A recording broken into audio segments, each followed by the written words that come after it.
Welcome to Mahalakshmi vlog channel. எல்லோரும் நல்லா இருக்கீங்களா? வாங்க அப்படியே ஈஸி தக்காளி சாதம் செய்யலாம். தேவையான அளவு அரிசி எடுத்துக்கோங்க. நான் 1.5 டம்ளர் அரிசி எடுத்திருக்கேன். தண்ணி ஊற்றி நல்லா ஊற வச்சுருங்க அரிசியை, சரிங்களா?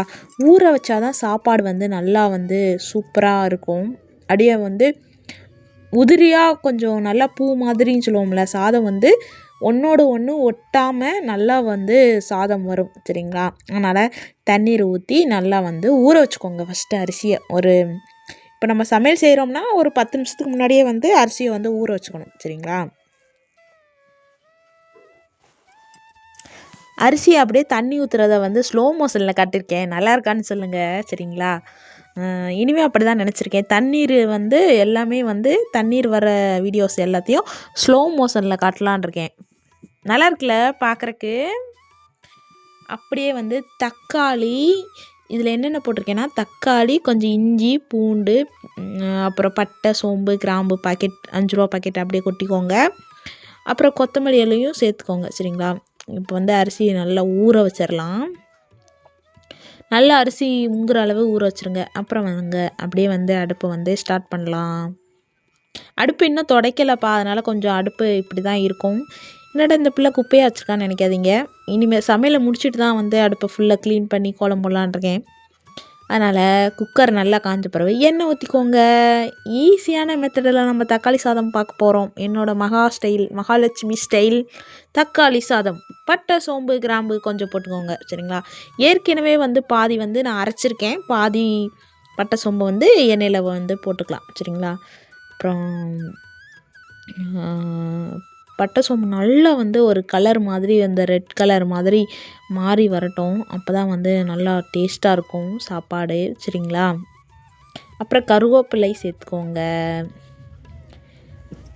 கருவேப்பிலை, அப்புறம் பல்லாரி, ஒரு நல்ல பெரிய பல்லாரி நீள நீளமாக கட் பண்ணி சேர்த்துக்கோங்க. அதுக்கப்புறம் தேவையான அளவு வரமிளகா, ஒரு 3 வரமிளகா சேர்த்துருக்கேன். எனக்கு காரம் கம்மியாக தான் வேணும், சரிங்களா? அதனால் உங்களுக்கு எவ்வளோ தேவைப்படுதோ அந்த மாதிரி நீங்கள் சேர்த்துக்கோங்க. அப்புறம் மஞ்சள் தூள் சேர்த்துக்கோங்க. அப்புறம் நல்லா வணக்கிக்கோங்க.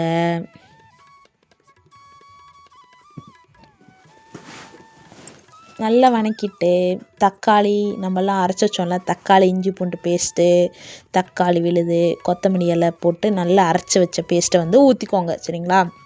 என்னென்ன அரைச்சேன்னு சொல்லி இன்னொரு வாட்டி சொல்கிறேன். தக்காளி, இஞ்சி பூண்டு, கொத்தமல்லி தழை, பட்டை, சோம்பு, கிராம்பு எல்லா 5 பொருளையும் போட்டு நல்லா அரைச்சி பேஸ்ட் மாதிரி ஆக்கி இது இப்படி ஊற்றிக்கோங்க, சரிங்களா?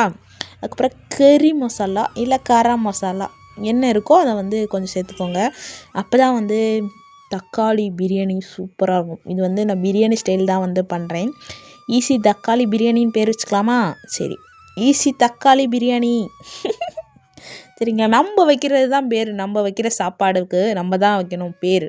அதனால் நான் செய்கிற ஸ்டைலுக்கு, நான் செய்கிற சமையலுக்கு நான் தான் ராணி. அதனால் நான் வைக்கிறது தான் பேர். இது ஈஸி தக்காளி பிரியாணி, சரிங்களா? அப்புறம் கொஞ்சம் மிளகாத்தூள் தேவைப்பட்டால் போட்டுக்கோங்க. நான் மிளகாத்தூள் சேர்த்துக்கிட்டேன். அப்புறம் கொத்தமல்லி தழை நல்லா கட் பண்ணி உள்ளே சேர்த்துக்கோங்க, சரிங்களா? அப்புறம் உப்பு சேர்த்துக்கோங்க. தேவையான அளவு உப்பு போட்டுக்கோங்க. ரொம்ப அதிகமாக போட்டுறாதீங்க. குழம்பா இருந்தாலும் நம்ம இதாக பண்ணலாம். இந்த மாதிரி பிரியாணிக்கெலாம் உப்பு கரெக்டாக போடணும். அப்புறம் அரிசியை நல்லா கழுவி உள்ளே சேர்த்துக்கோங்க. ஈஸியான மெத்தட்ப்பா. ஒரு 10 பொருள் தான் இந்த பிரியாணிக்கு. ஈஸி தக்காளி பிரியாணி. யாராவது வீட்டுக்கு டக்குன்னு வந்துட்டாங்கன்னு வச்சுக்கோங்களேன், அவங்களுக்கு ஏதாவது டக்குன்னு செஞ்சு கொடுக்கணுன்னா இந்த மாதிரி ஈஸி தக்காளி பிரியாணி, முட்டை வறுவல் அப்படி செஞ்சு டக்குன்னு கொடுத்துடலாம். ஒரு தயிர் வாங்கிட்டோம்னா தயிர் வாங்கி வச்சு ஈஸி தக்காளி பிரியாணி, ஒரு முட்டை கிரேவி அப்படி வச்சு கொடுத்துட்டோம்னா வேலையை முடிஞ்சு. பாருங்கள், ஈஸியான மெத்தடாக இருக்கும். தக்காளி பிரியாணி தான் வைக்கும். அந்த வதக்கும் போதே மனம் அப்படி சூப்பராக இருந்துச்சுப்பா. அரை லெமன் இருந்தால் லெமன் புழிஞ்சு விட்டுக்கோங்க, சரிங்களா? நல்லாயிருக்கும், சரிங்களா? அப்படியே அரை லெமன் புழிஞ்சு விட்டுக்கோங்க. லெமன் புளிகிறது டீ மார்ட்டில் பார்த்துருக்கேன்ப்பா. அடுத்த வாட்டி போகும்போது வாங்கிட்டு வரலான்னு இருக்கேன். இந்த சில்வரில் இருக்கும்ல, லெமனை உள்ளே வச்சு இப்படி அமுத்துறது, அது 80 ரூபான்னு பார்த்தேன். சரி, அடுத்த வாட்டி கண்டிப்பாக ஒன்று வாங்கணும். லெமன் கட் பண்ணுறப்போ நமக்கு புளியறதுக்கு ரொம்ப கஷ்டமாக இருக்குது. அப்புறம் வந்து அரிசி வந்து நான் வந்து 1.5 டம்ளர் போட்டிருந்தேன்னா, அதனால் வந்து 3 டம்ளர் வந்து தண்ணீர் ஊற்றிக்கிறேன். சரிங்களா?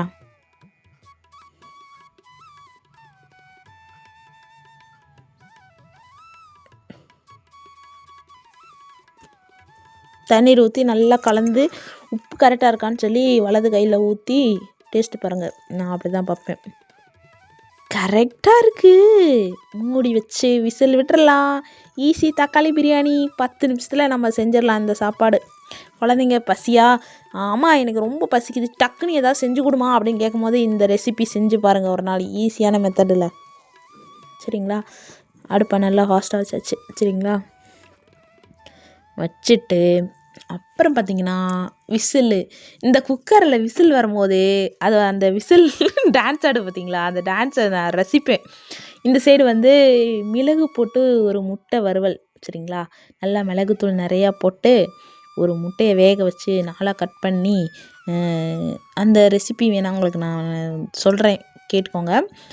எண்ணெய் ஊற்றிக்கோங்க. எண்ணெய் ஊற்றிட்டு மிளகுத்தூள் போட்டு கொஞ்சோண்டு மிளகாத்தூளும் போட்டு அப்படியே முட்டையை கட் பண்ணி, வேக வச்ச முட்டையை நாலாக கட் பண்ணலாம், இல்லை ரெண்டாக கட் பண்ணி உள்ளே போட்டு அப்படியே ஒரு பரட்டினீங்கன்னா அது வந்து சூப்பராக இருக்கும். இந்த மாதிரி நம்ம வெரைட்டி ரைஸ் வெரைட்டி ரைஸ் சாப்பிடும் போது இந்த மாதிரி முட்டை செஞ்சு சாப்பிட்டோன்னா செம்ம டேஸ்ட்டாக இருக்கும். ஒரே ஒரு தயிர் வாங்கிக்கோங்க. தயிர் வாங்கிட்டு சுட சுட இந்த மாதிரி தக்காளி பிரியாணி போட்டு அந்த முட்டையும் வச்சு அப்படி சாப்பிட்டா அப்படி இருக்கும். சரிங்க, அடுத்த வீடியோவில் பார்க்கலாம். அனைவருக்கும் நல்லதே நடக்கும்.